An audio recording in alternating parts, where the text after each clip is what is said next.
नमस्कार। चलिए आज एक सफर पर चलते हैं, भारत के संविधान के उन 395 अनुच्छेदों के सफर पर। लेकिन रुकिए, ये सिर्फ कोई सूखी कानूनी लिस्ट नहीं है। नहीं, ये तो एक राष्ट्र के सपनों, उसके वादों और उसकी आत्मा की कहानी है, जो हर पन्ने में छिपी है। तो आइए इस कहानी को जरा और करीब से समझते हैं। हर महान कहानी की एक शुरुआत होती है ना? और हमारे लोकतंत्र की कहानी शुरू होती है इन तीन बेहद शक्तिशाली शब्दों से, हम भारत के लोग। ये सिर्फ शब्द नहीं है, ये वो नींव है जिस पर हमारा पूरा संविधान, हमारा पूरा देश खड़ा है। ये इस बात का ऐलान है कि सबसे बड़ी ताकत किसी राजा में या किसी और शक्ति में नहीं, बल्कि भारत के लोगों में ही है। तो संविधान का जो पहला हिस्सा है वो कुछ बहुत ही बुनियादी लेकिन सबसे जरूरी सवालों के जवाब देता है। सवाल जैसे कि आखिर ये राष्ट्र क्या है और कौन है इसके लोग। संविधान के जो बिल्कुल शुरुआती अनुच्छेद हैं वो भारत की एक पहचान तय करते हैं, एक राजनीतिक और भौगोलिक पहचान। वो एक तरह से देश का नक्शा खींचते हैं और ये साफ करते हैं कि भारत यानी इंडिया राज्यों का एक संघ होगा, और ये ऐसा संघ है जिसे तोड़ा नहीं जा सकता, जिसकी एकता और अखंडता सबसे ऊपर है। अच्छा, देश की सीमाएं तो तय हो गईं, पर अब सवाल ये उठता है कि इस देश का कौन है। तो इसके बाद संविधान ये बताता है कि इस राष्ट्र का नागरिक कौन कहलाएगा। यहीं से भारतीय नागरिकता की पूरी अवधारणा निकल कर आती है, जो हमें इस महान देश का सदस्य बनाती है। अब बात करते हैं संविधान के दिल की, मतलब वो हिस्सा जो हर एक नागरिक को कुछ बुनियादी गारंटियां, कुछ वादे देता है। और ये है हमारे मौलिक अधिकार, हर नागरिक के लिए एक मजबूत ढाल की तरह। सोचिए, समानता का अधिकार, जो सदियों से चले आ रहे भेदभाव को मिटाने का वादा करता है।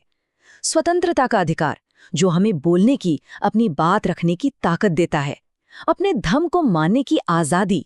ये सब सिर्फ कानूनी बातें नहीं है, ये तो सम्मान, आज़ादी और न्याय की वो गारंटी है जो हमें सीधे संविधान से मिलती हैं।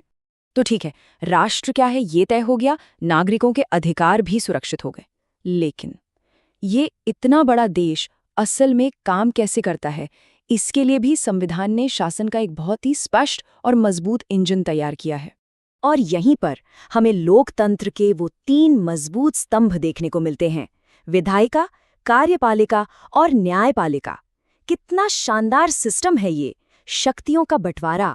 मतलब एक ऐसी बैलेंसिंग प्रणाली बनाई गई है जो ये पक्का करती है कि कोई भी एक हिस्सा, कोई भी एक स्तंभ जरूरत से ज्यादा ताकतवर ना हो जाए।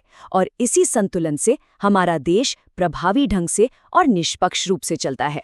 लेकिन सोचिए, 1950 में लिखा गया कोई दस्तावेज हमेशा के लिए एक जैसा तो नहीं रह सकता है ना? हमारे संविधान निर्माता ये बात बहुत अच्छी तरह जानते थे। वो जानते थे कि वक्त के साथ राष्ट्र को बदलना होगा, विकसित होना होगा। और यहीं पर आते हैं राज्य के नीति निर्देशक सिद्धांत। आप इन्हें एक तरह से संविधान का नैतिक कंपास समझ सकते हैं। ये भविष्य में आने वाली सभी सरकारों के लिए एक गाइडिंग स्टार की तरह हैं, जो उन्हें याद दिलाते हैं कि हमें एक ऐसे न्यायपूर्ण समाज की ओर बढ़ना है जिसका सपना हमारे स्वतंत्रता सेनानियों ने देखा था। और इस बात का सबसे बड़ा सबूत कि ये दस्तावेज वाकई में जिंदा है, सांस लेता है और वक्त के साथ खुद को बदलता है, वो है ये नंबर 106। जी हाँ, हमारे संविधान में बनने के बाद से अब तक 100 से भी ज्यादा बार संशोधन यानी बदलाव किए जा चुके हैं। ये जो संशोधन की प्रक्रिया है ना, यही वो चीज़ है जो हमारे संविधान को एक जीवंत दस्तावेज बनाती है। ये कोई म्यूजियम में रखी हुई पुरानी चीज़ नहीं है। ये प्रक्रिया ही पक्का करती है कि हमारा संविधान आने वाली पीढ़ियों के लिए भी उतना ही प्रासंगिक बना रहे। तो इन सबको अगर हम एक साथ देखें, अनुच्छेद 1 से लेकर 395 तक, तो इसकी सबसे बड़ी विरासत क्या है, हमें इससे क्या मिलता है? Doctor B.R. अम्बेडकर की ये शब्द शायद इस सवाल का सबसे अच्छा जवाब है। ये संविधान सिर्फ कुछ नियमों की किताब नहीं है, ये तो जीवन जीने का एक जरिया है। ये दुनिया के सबसे बड़े लोकतंत्र की धड़कन है, जो हम सबको एक सूत्र में पिरोकर रखती है। तो आखिर में ये सफ़र हमें एक बहुत ही ज़रूरी सवाल पर लाकर खड़ा कर देता है।